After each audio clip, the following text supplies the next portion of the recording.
Yes. What's good, everybody? Welcome back to Veterans Minimum. I'm your host, Nick Day. It's at the Lame Shows where you can find me, my guy in the building, A Double. What's good? Coming from a very, very, very story-filled weekend of events. Dude, talk about a rager of a weekend. And it's weird that the NBA Finals is totally on the back seat. Behind UFC and soccer. Both Euros and Copa. We'll give Copa love. Right. Which I do feel as if those two sports have really captured the 18 to 40 demographic over the last couple of years.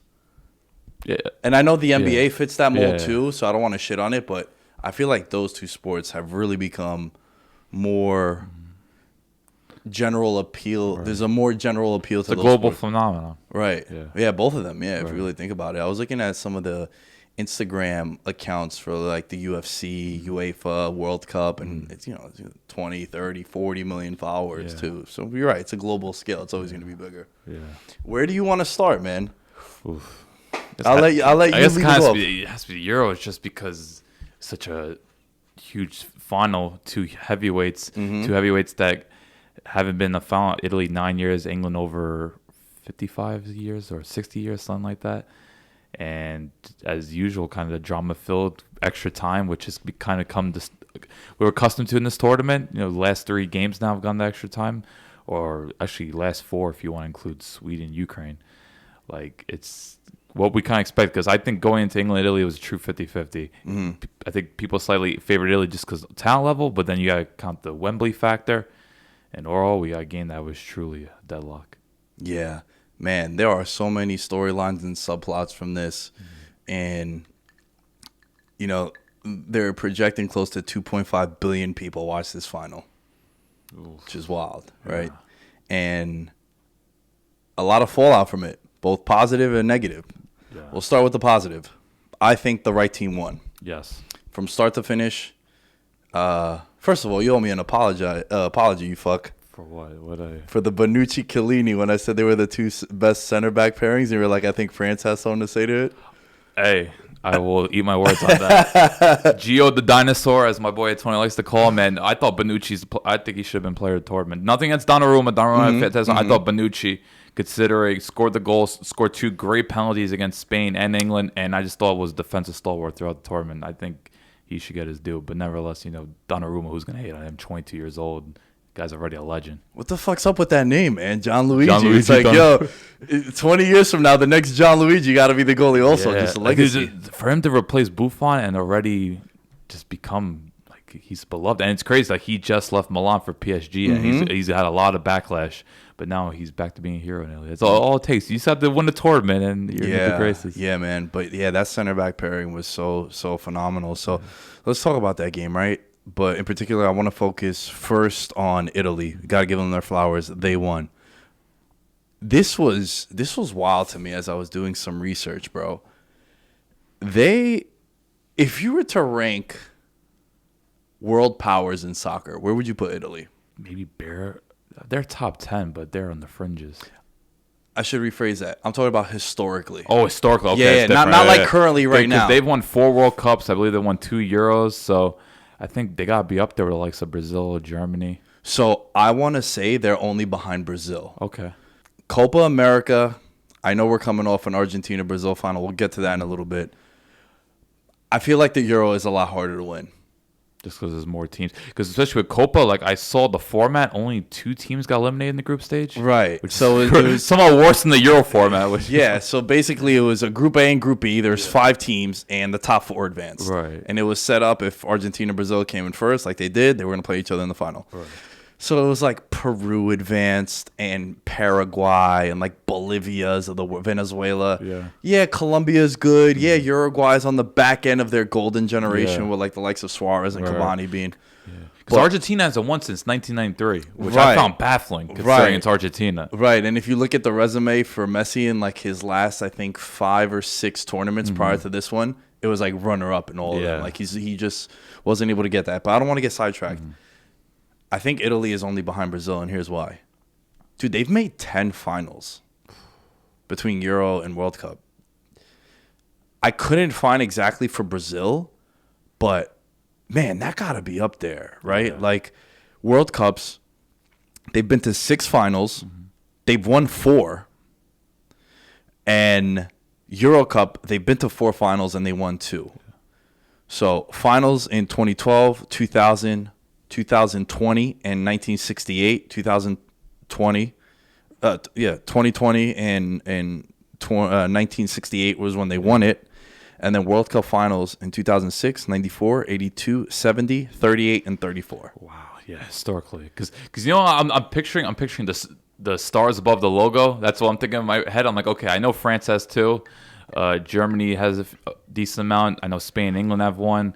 So that's what I'm trying to think across my, because I'm always thinking World Cup before anything else. Right. But obviously Brazil and Italy are the ones that really stand out because you see those stars. Yeah. Yeah. And Brazil beat Italy in 94. Yeah. Famous penalty kick by Baggio, arguably the greatest Italian player of all time, to many's opinion. So Italy, it was something we spotlighted on the previous show. Always just kind of there. Yeah. When they're in a major tournament, you got to take them serious. You look at these accolades, right? Like, dude, 10 finals. I think that's a lot, bro. Like, again, I wish I was a little bit more prepared as far as, like, how many other teams have went to it. I know Argentina has multiple World Cups. We failed to mention them also. But, man, they're just, like, always there. And a lot, this is excluding a lot of semifinal appearances, quarterfinal penalty losses, which are coin flips. But Italy, I think, needs to be considered as the premier European power in soccer from a historical context. You make a very valid case. I can't, because it just, if you look at recency bias, like people are hyping up France. You look at Spain's run. Like, Italy has always been in contention. It's just they haven't won in quite some bit. You know, we're talking about 15 years since they last won a major tournament. And the last final they made prior to this was 2012 when Spain pummeled them. Right. So that's why I think we kind of forget about Italy a little bit, but based on those accolades, like, yeah, you can't dispute it. And you know, you mentioned France, right? I'm a big France supporter. They didn't win their first World Cup until 98, right? Correct. So that was like the start of that golden era, the Henry, Zidane, Trezeguet, and all these guys. Remember, they won Euro 2000 after that. Right, they went back-to-back there, and then that sort of blossomed. So, like, France is a relatively, quote-unquote, new power, right? I know they had Platini in the 80s, and I'm pretty sure they won a Euro Cup too. Yeah. But, like, Italy's been doing it since the 30s, bro. Wow. You know, and just like consistently in the 60s they won a major title. In the 70s they won a title. Like in the 80s, it's a team that it seems like every decade, if there's gonna be 5 tournaments, you gotta expect Italy to be at one of them, and that's wild, dude. And going to the game, you have to credit the resilience to concede in the first minute. It wasn't a free goal. It was well executed by England. Right. I thought for the first half they got vastly outplayed. Other than Chiesa created a great opportunity to turn Declan Rice inside out.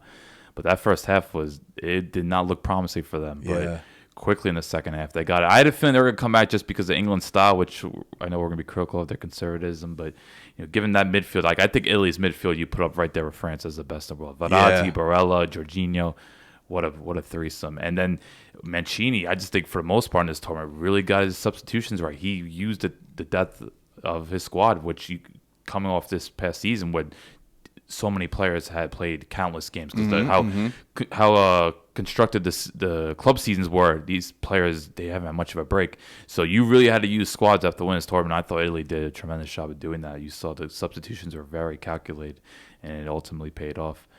But you have good credit. I was a little cautious going to final because I thought Spain outplayed Italy. I thought Italy was pretty fortunate to get through that.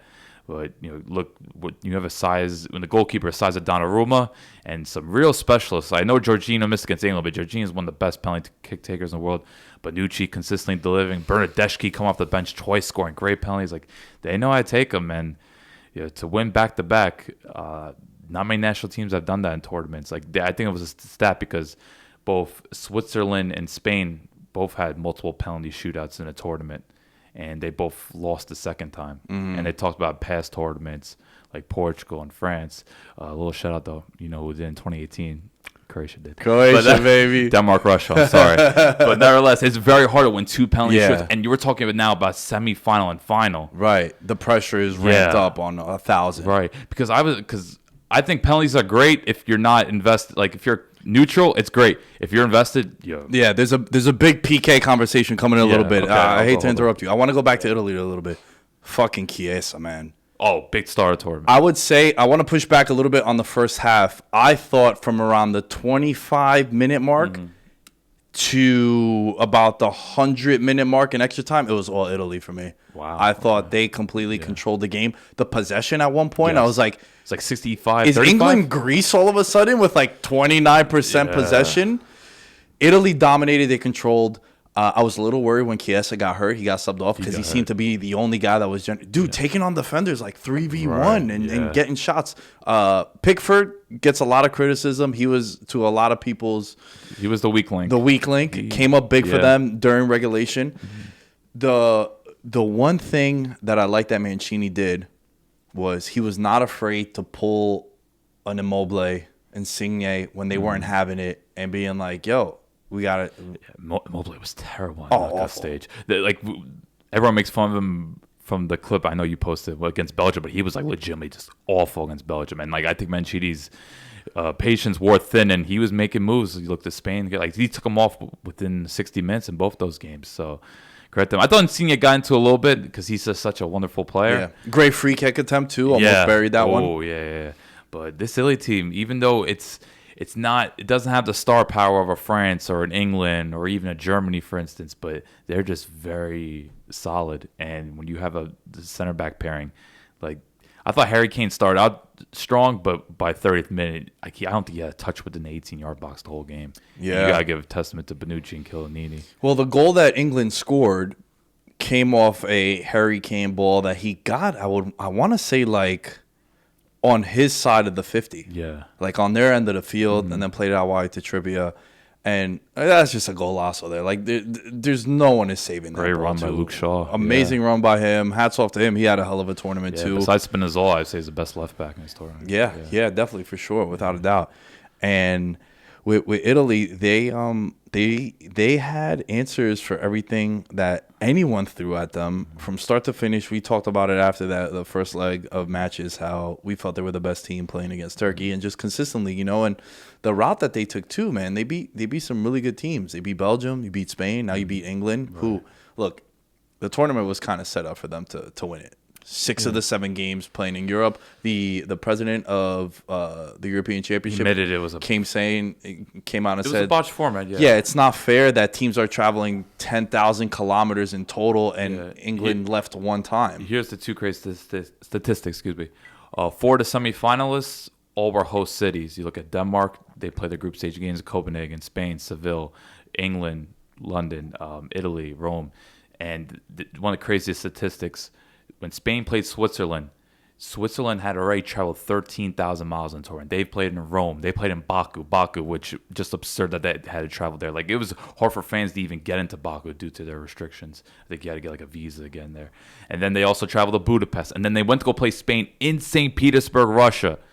Like, they traveled 13,000 miles. Spain traveled 3,000 miles. All they had to do was a quick trip to Copenhagen when they played Croatia, and then they went to St. Petersburg. Like, you have a team playing 13,000 miles and then won 3,000.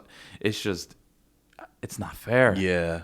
Wow, dude, my jaw was dropped there. That's so true about all the teams that made it to the semis. And they were. I don't want to like take it all away from, because like the Denmark story was great. England, well deserved. They won their games, and Italy, tremendous, and Spain, they battled through it. They got there. Like, all 4 were deserving there. It's just, you can't tell me like it's an advantage, bro. It's an advantage when you don't got to travel all that time. The next tournament's in Germany, thankfully, and I should be run much better. Right, in 2026 and 2024. 2024, yeah, 2026 is when the United States of America is going to be winning the World Cup. Yo, you know how all those clips have been surfacing of people tweeting from like 2013, and I think those are edited tweets, but mine are real tweets, and I've been saying 2026. It's gonna be that's gonna be. See that shit flash on CBS Sports Network, Fox Sports, ESPN. Gino Reyna has a full beard scoring the winner. Let's go, baby, Pulisic.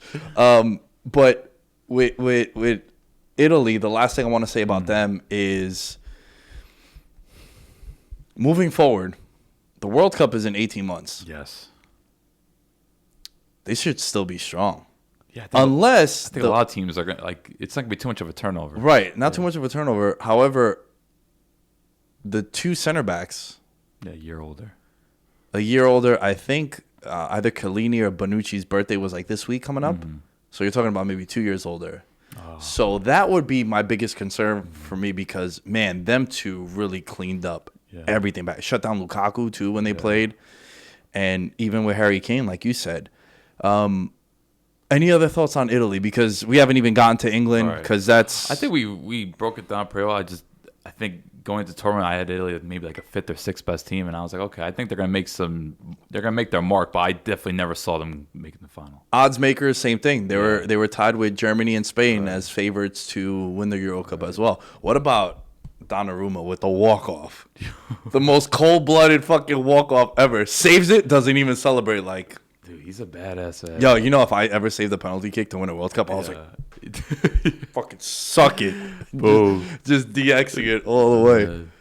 But hats off to Italy, man. I think they deserved it. Start to finish, I thought they were the best team. They were a fun team, too. True. It was, and that was played some great games. Like those games against Belgium and Spain were like Champions League quarterfinal, semifinal level entertaining. Because you know some international tournaments you have games that are quarterfinals, semifinals. The quality is not that good.